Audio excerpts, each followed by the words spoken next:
Proptosis?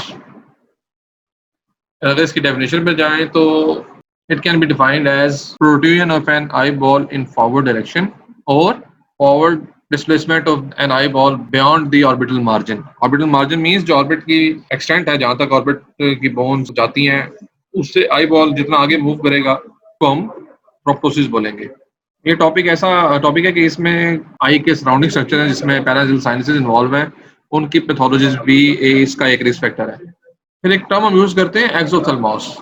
एक्सोथैलेमोस जो एक term है that is only reserved for the thyroid disease.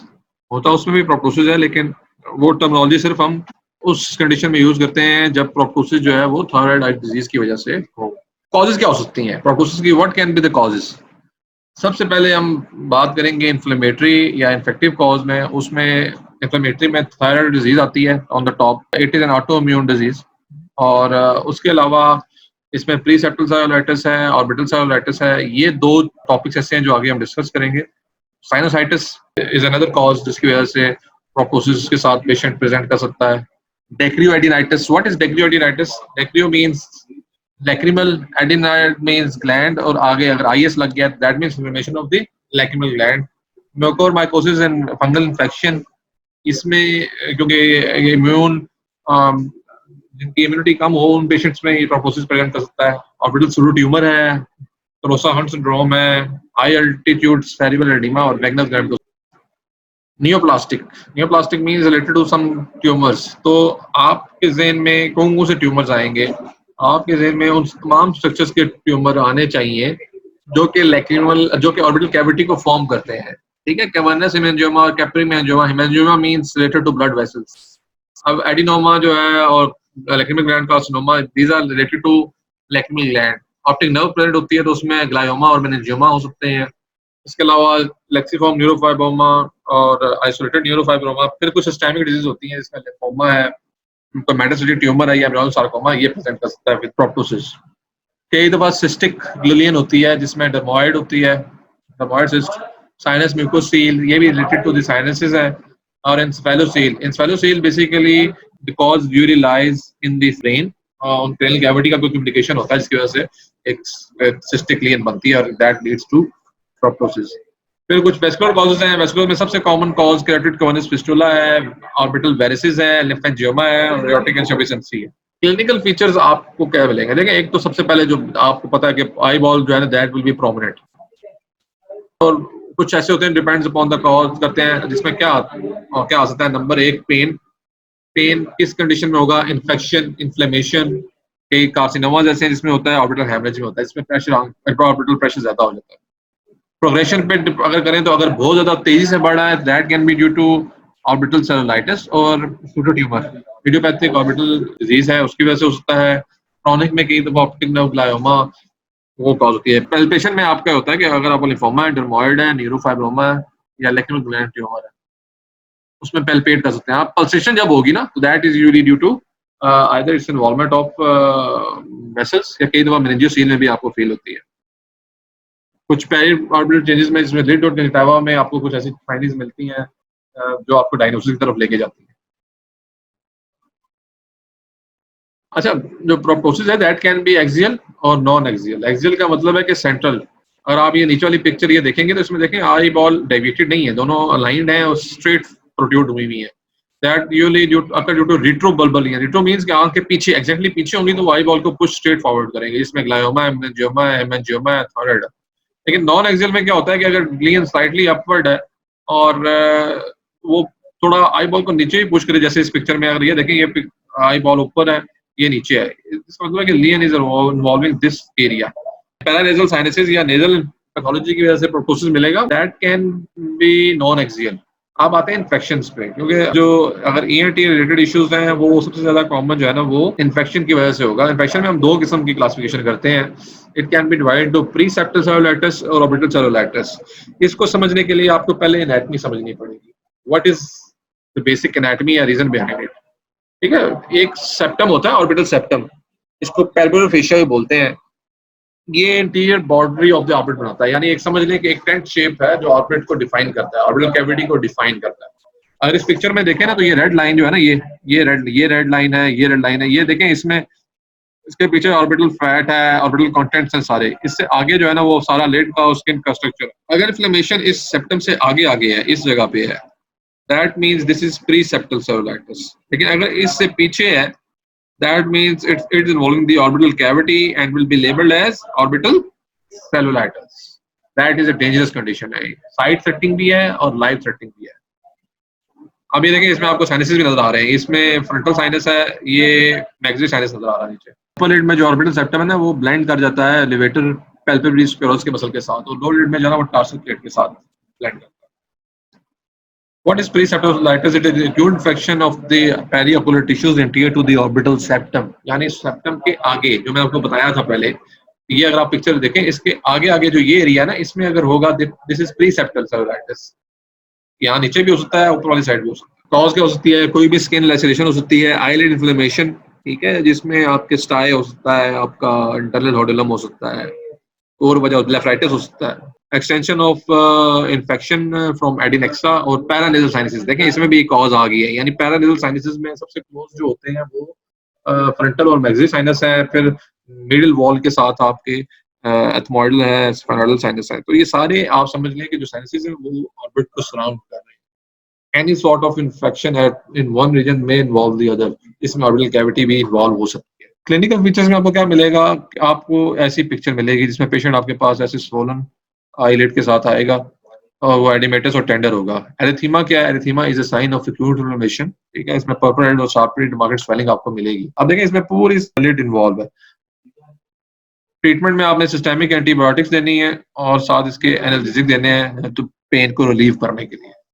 फिर आता है ऑर्बिटल सेलुलाइटिस। अब देखें इसमें और उसमें आपको क्लिनिकल पिक्चर्स ऑलमोस्ट सेम ही मिलती हैं, लेकिन देयर इज वन और फ्यू डिस्टिंग्विश पॉइंट्स जिसमें आपने डिसाइड करना है कि आइदर इट्स प्रीसेप्टल और ऑर्बिटल सेलुलाइटिस।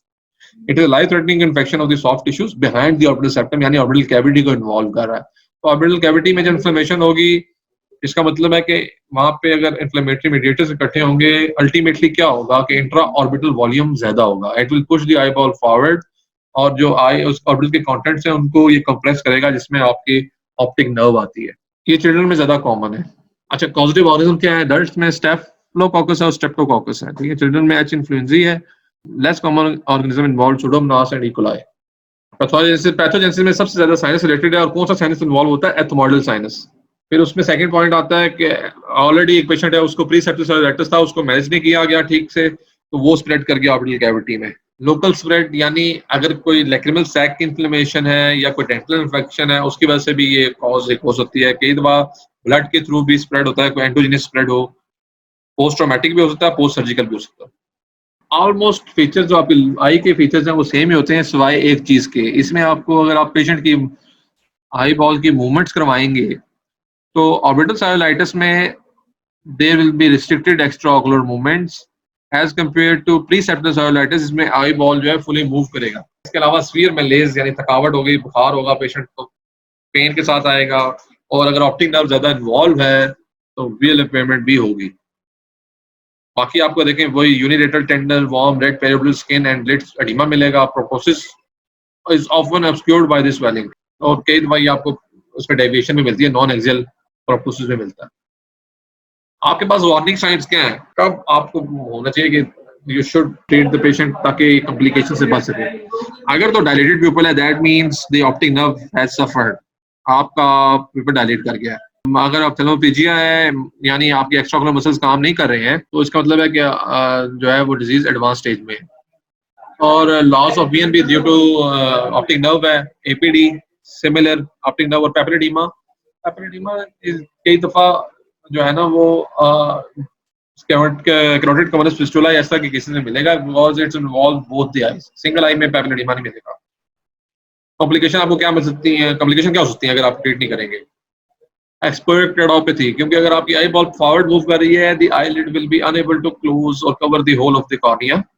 उसमें से कॉर्निया ड्राइनेस का शिकार होगा, और उससे जो केराटोपैथी होगी, इसको एक्सपर्ट केराटोपैथी बोलते हैं। रेज इंट्राऑकुलर प्रेशर, लाजिम बात है, जब इंट्राऑर्बिटल प्रेशर ज्यादा होगा तो इंट्राऑकुलर प्रेशर भी ज्यादा होगा। Occlusion of the central retinal artery or vein due to secondary to that rise in pressure.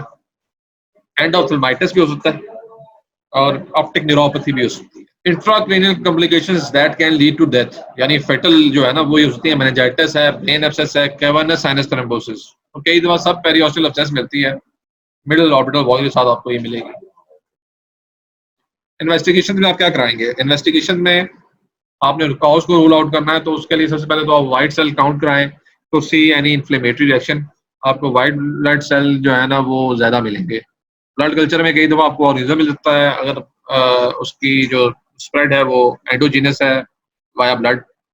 CT scan of the orbit sinuses of brain इसलिए कराना जरूरी है, एक तो टू सी द कॉज, अगर साइनसेस इन्वॉल्व है, टू सी द एक्सटेंट। और इसको एक कॉम्प्लिकेशन है जो सब पेरियोस्टल एब्सेस है उसको रूल आउट करने के लिए भी कर सकते हैं। लंबर पंक्चर यूजुअली रिजर्व कि जब आप सस्पेक्ट कर रहे हो कि जो इन्फ्लेमेशन है या जो इन्फेक्शन है that has involve the cranial cavity. यानी ये पिक्चर है एक, दिस इज सीटी स्कैन, और इसमें देखें आप, अगर आप देखेंगे तो there is a specification posterior to the orbit. This is sign कि यहाँ पे इन्फ्लेमेशन है। आप अगर नोट करें तो ये आपकी जो पेरिऑर्बिटल स्किन है ये भी आपको स्वोलन नजर आ रही है। इसमें जो है we can label this as a case of orbital cellulitis. Treatment क्या है?